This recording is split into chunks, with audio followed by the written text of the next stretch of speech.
Salut à toi dans cette nouvelle vidéo YouTube. Aujourd'hui, on va voir quel est concrètement l'avenir du closing en 2026.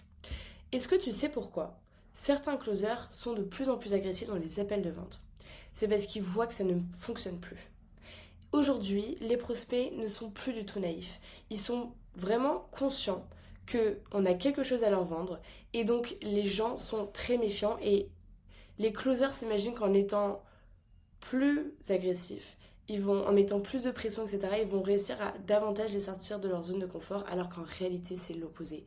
En fait, il faut absolument pas brusquer quelqu'un en étant agressif, en voulant lui mettre une certaine pression et en voulant le manipuler, parce que c'est exactement l'opposé qu'il faut faire.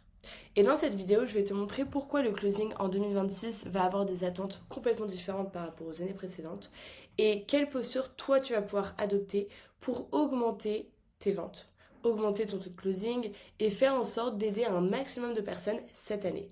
On est le 13 janvier, donc c'est le moment pour toi de pouvoir démarrer l'année dans de bonnes conditions et d'arrêter d'être agressif dans tes appels parce que ça ne fonctionne plus. Pendant des années, on a vendu l'idée que closer, c'était mettre de la pression, c'était créer une urgence artificielle, c'était d'essayer de manipuler, d'influencer le prospect et d'utiliser des scripts très rigides. Ça fonctionnait à l'époque parce que les gens étaient naïfs, ils n'étaient pas du tout conscients encore de cette industrie, le marché était moins mature, les prospects étaient beaucoup moins éduqués. Et donc automatiquement, et en plus de ça, il y avait moins de concurrence, donc automatiquement c'était plus facile en adoptant cette posture d'agressivité d'aider quelqu'un. Moi par exemple, j'ai été confrontée à beaucoup de closers qui me disaient il faut que tu fasses pleurer le prospect en appel parce que ça veut dire qu'il y a une émotion super forte et ça va lui permettre d'acheter derrière et de le pousser à l'action. Et moi, j'étais pas du tout alignée avec ça. Genre de faire pleurer le prospect, de le faire culpabiliser pour qu'il puisse mettre des choses en place, c'était pas du tout ma vision de voir les choses et j'étais absolument pas alignée avec ça. Et j'ai dû le faire au début dans le closing parce que bah voilà, j'avais eu beaucoup d'échos de top closers, de gens qui avaient des bonnes performances en vente à l'époque. Et donc j'avais essayé moi-même de l'appliquer. Et en fait, je me suis très vite rendu compte que c'était pas du tout la solution pour aider quelqu'un. Moi, j'étais mal à l'aise. Le prospect en face de moi était aussi inconfortable. Et donc, c'était absolument pas la solution pour l'aider. Et donc, aujourd'hui, le client, le prospect est conscient que, voilà, il connaît les objections classiques, il peut très bien détecter quand tu essaies de le manipuler en 30 secondes et il a déjà comparé 10 offres avant de venir dans ton appel de vente. Donc il n'a pas besoin de toi pour acheter. Par contre, il a besoin de toi pour que tu puisses poser un cadre, le mettre dans une bulle et pouvoir lui poser les bonnes questions pour qu'il puisse prendre lui-même conscience de sa problématique, qu'il puisse lui-même trouver une solution. Et toi, tu es juste là pour le guider, pour l'accompagner. Et aujourd'hui, il y a beaucoup de closers qui sont encore très agressifs dans leurs appels parce qu'ils sont trop attachés à la vente. Ils veulent repousser le prospect dans les retranchements, ce qui est une bonne chose parce que notre but c'est d'aller challenger la personne en face de nous, mais ils le font en mettant une pression externe. Et c'est l'opposé qu'il faut faire. Il faut mettre de la pression interne. Il faut poser les bonnes questions qui va permettre au prospect derrière de se dire ah ben en effet c'est pas vraiment acceptable de rester dans cette situation et donc il va se mettre lui-même une sorte de pression interne, ce que j'appelle. C'est pas toi qui va lui dire écoute t'es qu'une merde, il faut absolument que tu te bouges, etc. Mais c'est le prospect qui va lui-même conscientiser sa situation et donc la pression interne va lui permettre de sortir de sa zone de confort et toi tu seras vraiment là pour l'accueillir et pour le guider vers ta solution. Et donc aujourd'hui, les closers agressifs fonctionnent de moins en moins parce que quand ils mettent une certaine pression, quand ils forcent une vente, le client donc va finir par acheter et il va automatiquement demander un remboursement dans les 48 heures suivantes parce que la solution ne sera pas venue de lui, mais c'est toi qui l'auras forcé à prendre la décision. Et en 2026, ça va être l'opposé. En tant que closer, on va se poser en tant que diagnosticien. On est en consultation, c'est-à-dire que quand on est en appel, on ne sait pas encore si nous, on est en capacité de t'aider ou pas. Donc c'est pour ça qu'on va faire la phase de découverte, on va te poser plein de questions et c'est pour ça que c'est important de maîtriser, de bien maîtriser l'art du questionnement. Et avec toutes les questions qu'on va te poser, avec toutes les informations qu'on va récolter, ensuite nous derrière, on va pouvoir voir si oui ou non on peut t'aider. Mais on ne peut pas aider tout le monde, il faut que tu te mettes ça en tête. J'ai vu trop de closers qui ont pitché à des gens qui ne le méritaient pas, qui n'ont pas validé à 100% leur engagement, et donc on met de l'énergie dans des choses qui ne vont pas servir, et donc on va finir par s'épuiser, émotionnellement, physiquement, etc. Et donc ton énergie va être mal placée. Et peut-être que tu vas essayer de vouloir négocier avec un prospect pour qu'il puisse s'engager avec toi, peut-être que tu vas essayer de le convaincre à tout prix, donc tu vas stimuler, tu vas mettre beaucoup d'énergie dedans, il va finir, enfin il n'achètera pas. Et peut-être que dans ton rendez-vous d'après, la personne, là pour le coup, aura été consciente de son problème, veut s'engager, etc. Mais toi, tu auras mis tellement d'énergie chez quelqu'un qui n'en méritait pas, que du coup, pour la personne qui a vraiment envie de s'engager, tu ne seras pas à 100%. Et donc, c'est pour ça que c'est important que tu te mettes en tête que les top closers, ils gardent leur énergie seulement pour les gens qui ont vraiment envie de sortir de leur situation et qui s'engagent vraiment à 100% avec toi. Et donc ça, l'engagement, tu vas pouvoir aller le valider verbalement avec lui en lui posant les bonnes questions au bon moment. Ça, c'est très important. C'est pour ça aussi qu'il faut que tu te détaches de ton script. Parce que si tu suis un script qui est trop rigide, toi derrière, tu peux pas vraiment être attentif à ce qu'il va te partager. Tu ne mets pas en place l'écoute active à 100%. Et donc, ce qui fait que tu ne vas pas pouvoir poser les bonnes questions. Tu ne vas pas pouvoir rebondir sur ce qu'il te partage.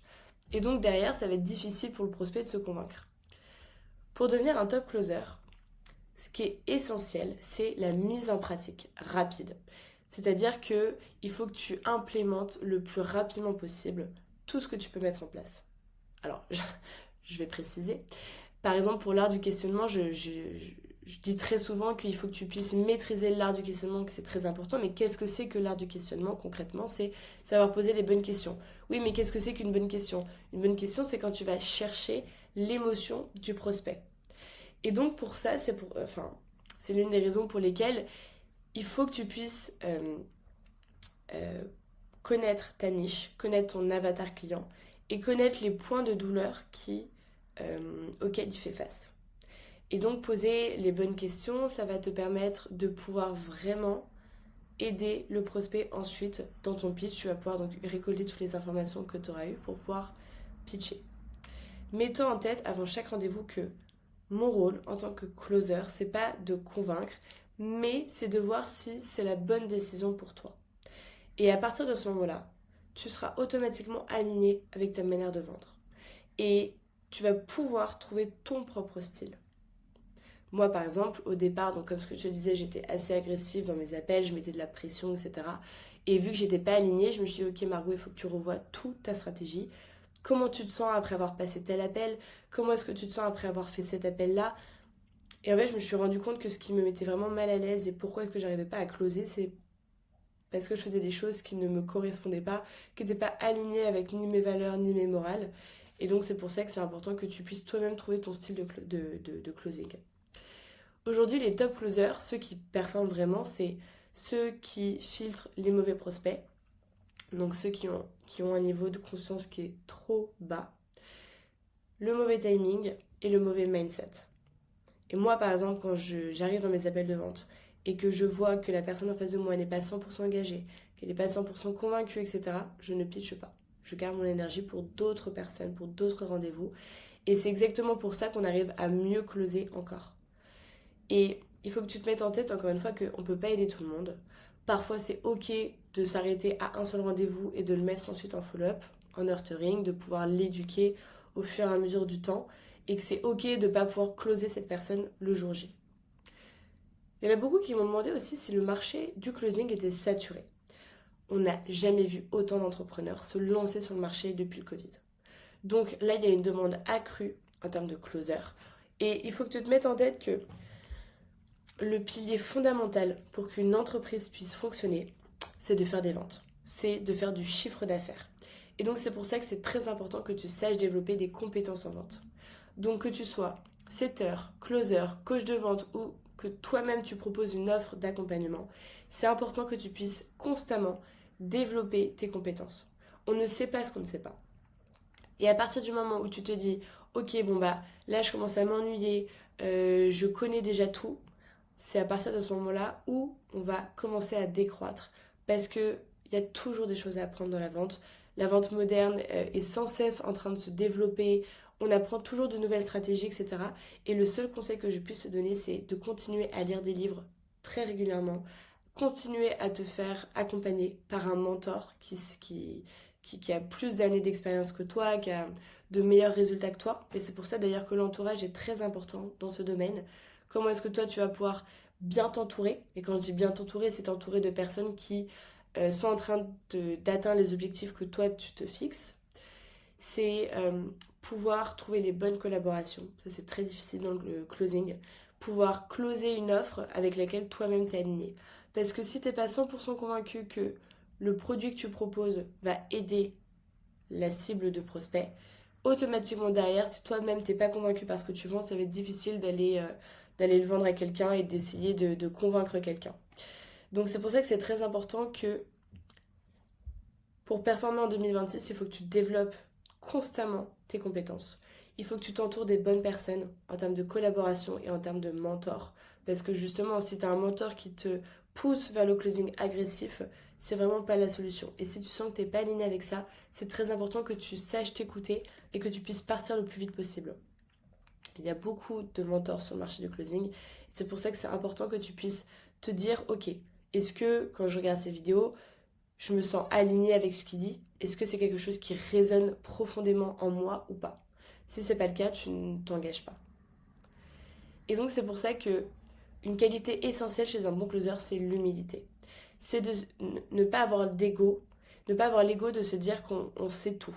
Donc pose-toi régulièrement la question, quels sont les points que je dois continuer à travailler? Et qu'est-ce que je peux constamment améliorer dans mes process de vente, dans mes stratégies, dans mes compétences à moi, dans ma manière d'être et de penser, qu'est-ce que je peux constamment améliorer. Et par exemple, moi, à la fin de chaque journée, je me dis, ok Margot, où est-ce que tu as été bonne aujourd'hui? Où est-ce que tu n'as pas forcément été hyper productive et du coup, bah, comment est-ce que tu peux t'améliorer pour demain? Et je fais toujours en sorte, alors ça fait un peu cliché, un peu bateau, mais peut-être 1% meilleur que le jour précédent. Et c'est la seule satisfaction que j'ai, c'est de me dire, ok, je suis constamment en train de m'améliorer, de tester de nouveaux formats, de nouvelles choses, etc. Et donc c'est une satisfaction personnelle qui est tellement grande que c'est la seule chose qui me permet encore aujourd'hui, je pense, de continuer à faire du closing. C'est de pouvoir constamment apprendre quelque chose de nouveau. Et tu vois, avant, quand j'étais en entreprise, etc., je sentais que je plafonnais assez rapidement parce qu'une fois que tu gères tes missions, une fois que tu travailles et que tu sais, bah voilà, ce sur quoi tu travailles, ça devient la routine, c'est moins stimulant intellectuellement, etc. Alors que l'industrie du closing, justement, je trouve que c'est hyper challengeant pour toi et pour la personne en face de toi.